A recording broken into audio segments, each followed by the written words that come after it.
और सुहागे रात में बड़ा परेशानी हो गई। वो कहे क्या कहे अपना सखी से,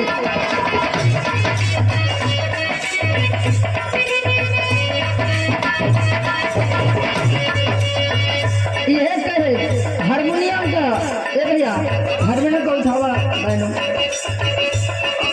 और उठावा छोड़ दो कहे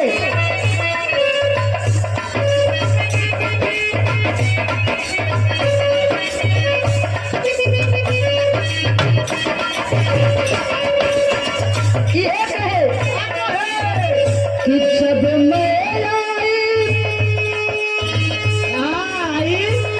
कि जब मैं आई सुहाग वाली रात में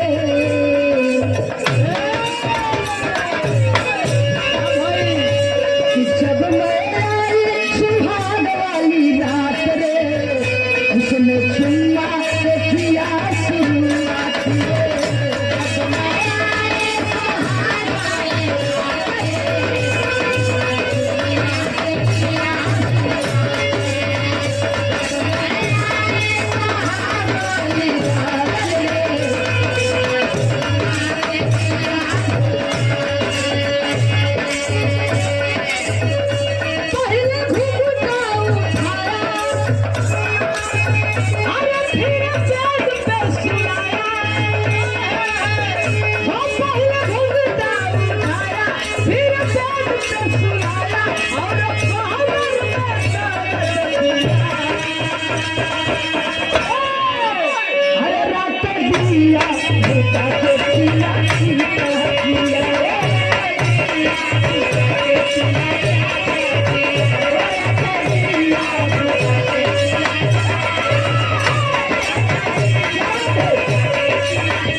संजय मास्टर बाबूजी की ओर से 4 रुपया पुरस्कार बहुत बहुत प्रणाम हो।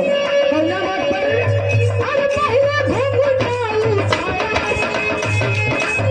हो पहला घूंघटा उठाया फिर प्यार से सुनाया और कमर में काटा किया ओ मरिया काटे किया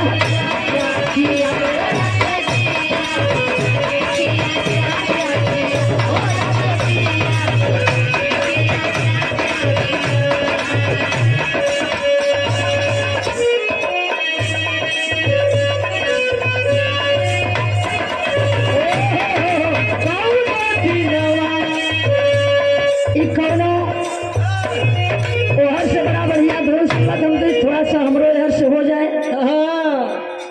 मास्टर भैया बजावत हो ये कोनो प्रेमी प्रेमिका के बात हो। अरे वाह प्रेमी जतावत हो क्या कहत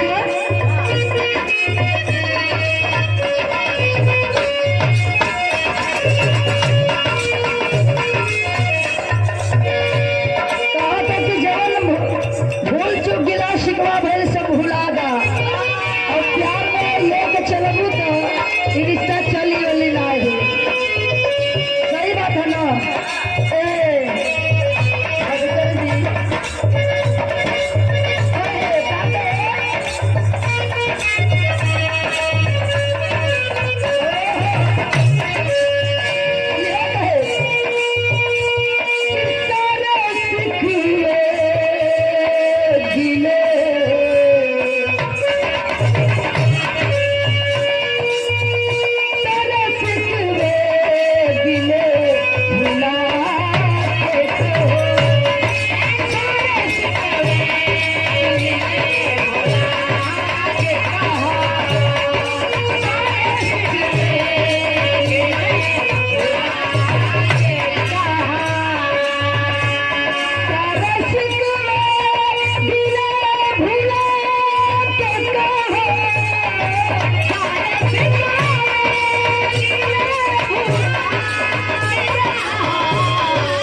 अरे सत्ता दिन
जब से